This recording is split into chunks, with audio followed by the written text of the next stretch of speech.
Hello, good evening everyone. Natanggap ko na po ang order ko sa Lazada.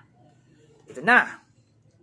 2 days lang at na-receive ko na ang BM800 condenser microphone. Click the description below and check the Lazada link. This is my second vlog. Review, unboxing, tutorial, and audio test.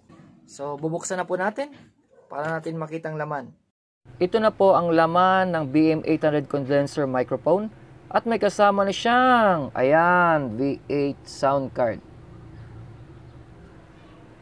Ito na rin po lahat ang parts niya. Ang pag-set up ng BM800 microphone. Dito sa V8 sound card, i-zoom ko para makita nyo paano nga ikakabit natin. Ano yung ikakabit natin sa likod. So, meron tayong Live 1, Live 2, ang company instrument, charging, earphone speaker, headset, condenser mic, dynamic. Dito sa Live 1, kabit nyo yan ang cellphone nyo.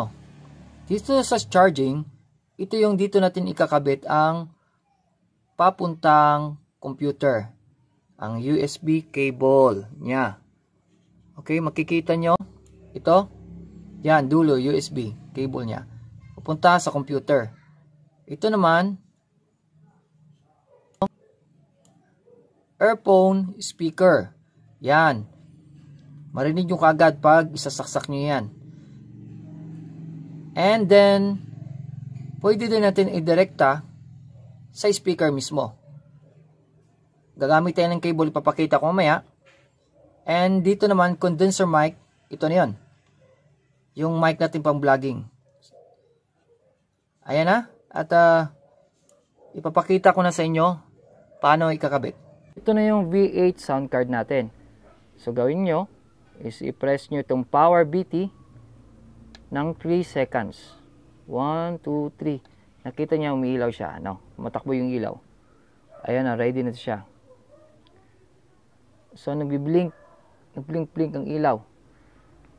Mayroon tayong part sa likod. Gagamitin natin, ang una is charging. Yung may package naman is maliit lang siya doon. Pero pwede nyo gamitin ng sa cellphone, yung micro. Kabit nyo po yung una is charging. Yan. Pagkatapos, ito siya, irekta natin sa computer. Ito na yung papuntang computer or laptop natin. Ano? Kakabit natin dito. Ang charging code niya dito sa laptop. So, i-click niyo po ang right-click sound, open sound settings. Yan na po, Windows 10. Tapos, click niyo ang sound control panel. At itong lalabas, click niyo recording. Diyan sa recording, makikita niyo ang microphone. Enable na po yan. So, okay na yan. Gagamitin na natin ang condenser mic natin. Ang cable to is sa condenser mic. Dito, ito yung microphone natin. Ano? Sasaksak natin dyan. Yan. Ito, diskarte ko para madali kong mapakinggan ang V8 sound card. Gagamitan ko siya ng stereo. Kung may stereo type kayo siya, mini plug. Okay, sasaksak natin sa earphone speaker. Okay, ito yung input natin. Kabit nyo sa aux. Okay, click yung mode. Tapin yung line, dyan kayo sa line. Okay. Volume. Ayan po yan ang pag-connect sa speaker. Ito naman is para sa live. Kakabit natin ito. Micro din yung dulo niya. Ito naman, cellphone. Ito naman kakabit natin sa live. Para to sa cellphone Kung gusto nyo mag-karaoke, gagamitin yung karaoke. Ito gagamitin nyo. So, kabit natin. Ayan.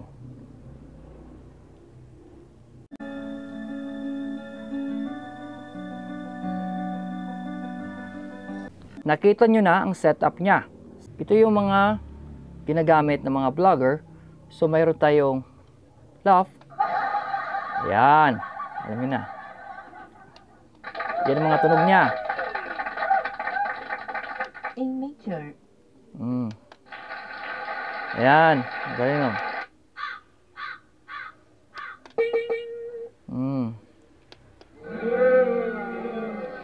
And then may libre na isang songs, no? Pakinggan natin. Ayan, galinda, no? Oh, ayan.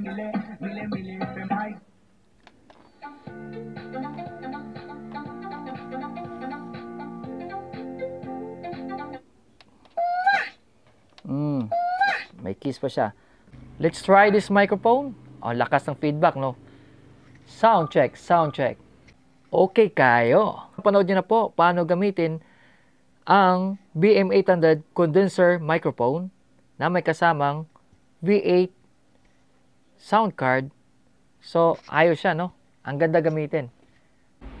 So, bago ako mag-out sa review na to, may hugot na naman ako sa inyo.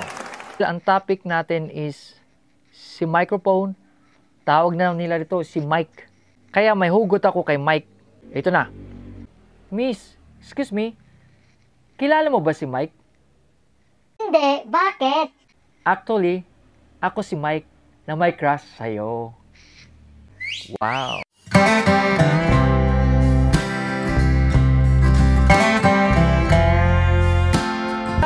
So, once again, don't forget to click like, share, and subscribe. And click notification bell and make a comments below. Thank you so much for watching. See you in my next vlog.